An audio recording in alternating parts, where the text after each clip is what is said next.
UPSC की तैयारी कर रहे राजस्थान के छात्र की गुजरात में संदिग्ध मौत के मामले को लेकर सांसद हनुमान बेनीवाल ने एक बार फिर अपनी आवाज बुलंद कर ली है। सांसद हनुमान बेनीवाल ने कहा कि अगला कार्यक्रम गुजरात का बना रहा हूं। राजकुमार जाट की हत्या बाहुबली ने की है। उसका दिमाग बहुत खराब हो रखा है। उसको घर से घसीट कर सलाखों के पीछे डाल दूंगा। इसके लिए जल्द ही रैली का कार्यक्रम बना रहा हूं।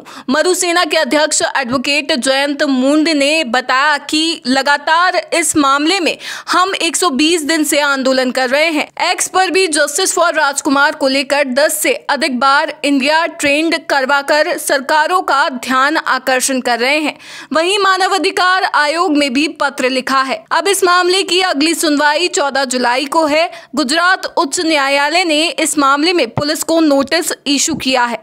वह मामले का प्रोग्रेस रिपोर्ट व डायरेक्शन मांगा है। इसको लेकर हमारे अधिवक्ता ने जब सीसीटीवी फुटेज के लिए कहा तो मानवीय न्यायालय ने वो भी न्यायालय के समक्ष पेश करने के लिए कहा है। चला लेना गोली देख लेना, जो भी होगा हो जाएगा, मरना तो नहीं सबको। सरकार झुकी और आपकी जय कार कराई। जब देश की पहलवान बेटियां न्याय के लिए उम्मीद लगा के बैठी थी कि हमारा कौन सा भाई हमें न्याय दिलाएगा देश के अंदर, ये नागौर का सांसद हनुमान बेनीवाल आपका भाई उन हरियाणा की पहलवान बेटियों को न्याय दिलाने सबसे पहले जंतर मंतर पर गया। तमाम जगह जहां भी देश में आवश्यकता पड़ेगी, चाहे गुजरात में जिस तरह राजकुमार जाट की हत्या हुई, अगला कार्यक्रम गुजरात का ही बना रहा हूं। उस बाहुबली को देखेंगे जिसका दिमाग बहुत खराब हो गया, उसको घर से खींच के उसको सलाखों के पीछे डलवाएंगे। ये मेरा आपसे वादा है। अगर हत्या हुई है तो अब मेरे पास टाइम नहीं, कहाँ जाऊंगा, तो आदमी तो अकेला हूँ, अभी तो भीग रहा हूँ, भीगते भीगते जाऊंगा। कल मैं रिया में बजरी माफिया खिलाफ लड़ूंगा, परसों मुझे और कहीं लड़ता देखोगे। राजस्थान बहुत बड़ा प्रांत है। ये राजस्थान के 2-3 स्टेट हो जाते ना तो कभी की हमारी सरकार बन जाती। 1200 किलोमीटर और हजार किलोमीटर लंबा चौड़ा स्टेट, तो सबसे बड़ा स्टेट है देश का। और उसमें एक आदमी ने 66 साल बाद पार्टी बना के आपको तोपा दिया। कितने साल बाद पार्टी बनी? 2018 के अंदर। यूपीएससी छात्र राजकुमार जाट को न्याय दिलाने के लिए लगातार 120 दिन से जो मरु सेना जो फाउंडेशन है हमारा, वो और हमारी पूरी टीम इस न्याय के लिए हम लोग लड़ रहे हैं। इसके लिए हमने तमाम देश भर के जितने भी नेता हैं, गुजरात के जितने नेता हैं, राजस्थान के हर नेता से हमने ये चिट्ठी गृह मंत्री और प्रधानमंत्री जी को लिखा है कि इस मामले की सीबीआई जांच हो।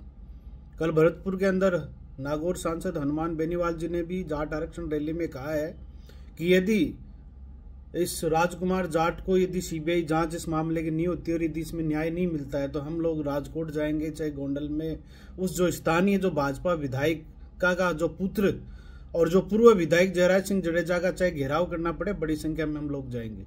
इस मामले की शुरुआत 2 मार्च को देर रात्रि जो गोंडल के जो विधायक गीतीबाज पटेल हैं, जो भाजपा से हैं, लगातार बाहुबली परिवार है इनके घर पे संदिग्ध परिस्थितियों में इसके साथ में मारपीट हुई, उसके बाद में इसकी मौत हो गई।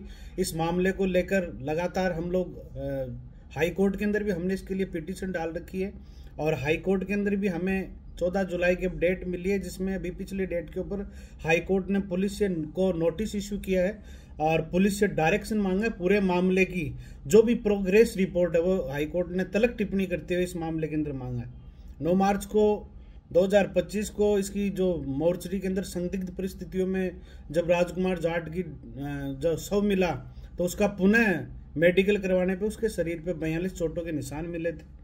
और इसके बाद में हमने यहाँ भीलवाड़ा में उपखंड मुख्यालय के ऊपर पूरे दिन प्रदर्शन किया। उसके बाद में जिला मुख्यालय के ऊपर भी हजारों की संख्या में एक बहुत बड़ा आंदोलन करके हमने सरकारों का, गुजरात और राजस्थान की सरकारों का ध्यान आकर्षण किया था। इस मामले में लगातार हनुमान बेनीवाल जी ने भी 27 मार्च 2025 को शून्यकाल के अंदर लोकसभा के अंदर उन्होंने इस मामले की सीबीआई से जांच करने की पुरजोर तरीके से मांग की थी और लगातार हनुमान बेनीवाल जी इस मामले में मांग करते आ रहे हैं।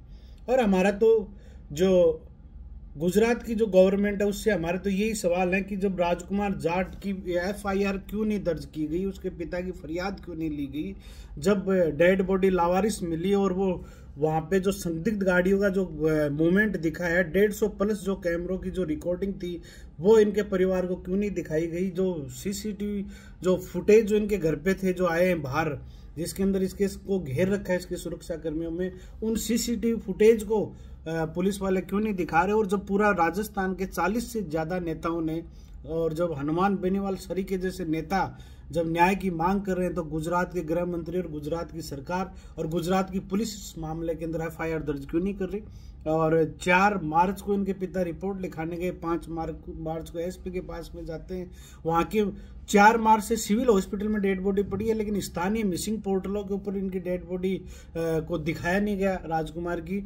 और 9 मार्च को जब प्रेशर पड़ जाता है, जब पूरा का पूरा मीडिया का, और उस टाइम पे ये कहते हैं कि सिविल हॉस्पिटल में एक संदिग्ध डेड बॉडी मिली है, उनके परिवारजनों को सौंपते हैं। तो बहुत से इस मामले में सवाल हैं, और पूरे मामले में हम पुरजोर तरीके से अभी भी हम लोग मांग कर रहे हैं कि इस मामले की, क्योंकि ये मामला एक UPSC की परीक्षा की तैयारी करने वाले एक बच्चे का, ये मामला उन मारवाड़ियों का जो राजस्थान से बाहर जाके गुजरात के अंदर जो बिजनेस कर रहे हैं, ये मामला उस गरीब परिवार का है।